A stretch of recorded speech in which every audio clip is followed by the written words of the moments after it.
Mesdames et messieurs, bonjour. Dans notre intention de vulgariser la compétence de prise de parole en public, nous avons pensé de façon hebdomadaire à vous partager des éléments qui vont dans le sens de parler peu, mais de parler bien. Pour démarrer cette rubrique, je me suis souvenu que l'an dernier, en 2018, nous avons fait une vidéo dans des conditions assez particulières. C'est donc avec cette vidéo que nous démarrons cette rubrique hebdomadaire, au cours de laquelle nous ferons de notre mieux pour partager un maximum d'informations utiles, pratiques et simples qui permettront à tout un chacun de s'en servir de façon quotidienne dans ces défis de prise de parole en public. Cette vidéo, nous l'avons enregistrée en Inde lors de la compétition de art oratoire de 2018 de la Jeune Chambre internationale au niveau mondial. J'espère que vous passerez un bon moment grâce à cette vidéo et que vous apprendrez une chose ou deux sur des éléments précis pour parler peu, mais pour parler bien.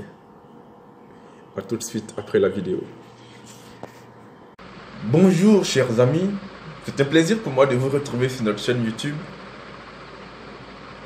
Je vous remercie de nous suivre, de continuer à nous suivre et de nous encourager à travers vos messages. Je tiens aujourd'hui à dire un mot sur la prise de parole en public. 2 tuyaux pour réussir sa prise de parole en public. Préparer le contenu de notre message. Savoir exactement ce que nous souhaitons dire, nous souhaitons partager, le contenu exact de ce que nous souhaitons laisser aux autres. Qu'est-ce que nous souhaitons qu'ils retiennent? Quel est le message principal, le message clé? L'action que nous souhaitons qu'ils puissent être en train d'entreprendre après nous avoir entendus. Voici ce que j'appelle le contenu de notre message. Le deuxième élément pour réussir, c'est de pouvoir se préparer. J'ai tenu à faire cette vidéo là, ici, car en ce moment je suis en Inde, à Goa, pour la finale mondiale du concours d'art oratoire de la Jeune Chambre internationale. J'insiste sur le fait que je fasse cette vidéo ici. Et souffrez que je vous montre quelque chose qui n'est pas très agréable. Il s'agit d'une déchirure que je me suis faite dans la lèvre, l'intérieur de la lèvre inférieure. C'est douloureux. J'ignore ce que subissent d'autres orateurs lorsqu'ils sont en train de se préparer sur leur prise de parole en public. Mais pour des personnes comme moi qui ont du mal à articuler de façon naturelle, qui se retrouvent en train de tituber sur des mots, il leur faut donc s'entraîner. Il leur faut passer beaucoup de temps sur la préparation ou le rendu de ce qu'ils ont préparé en termes de contenu, de sorte à laisser une bonne impression à ceux qui nous écoutent. Il ne s'agit seulement pas de l'impression, mais il s'agit de satisfaire ceux qui nous écoutent. Et il faut être en train de présenter un message sous son plus beau jour, un message dit de sorte à ce qu'il puisse atteindre l'objectif. Et pour cela, moi, je vous propose, du moins je vous recommande de pouvoir répéter votre discours ou de pouvoir répéter ce que vous souhaitez être en train de partager avec les gens. Pour la compétition que je viens de manquer aujourd'hui, je vous partage que j'ai fait au moins une centaine de répétitions.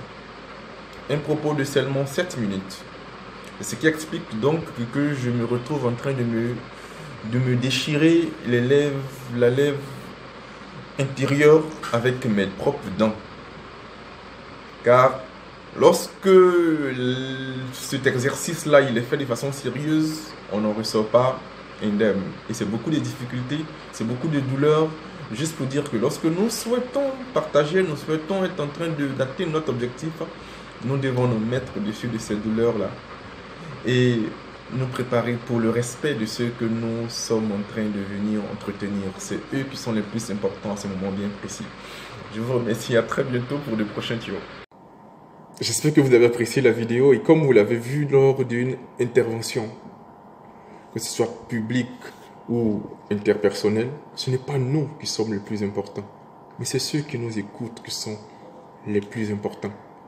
Les efforts que nous devons faire sont des efforts pour leur faire passer un message précis, un message clair. Et pour y arriver, nous n'avons qu'à nous préparer, aussi bien le contenu que le rendu. Voici donc les 2 astuces que nous pensons intéressantes et que nous pensons utiles à partager aujourd'hui pour parler peu et pour parler bien. À très bientôt sur notre chaîne YouTube, toujours pour devenir une meilleure version de nous-mêmes. Merci et à plus. Bye.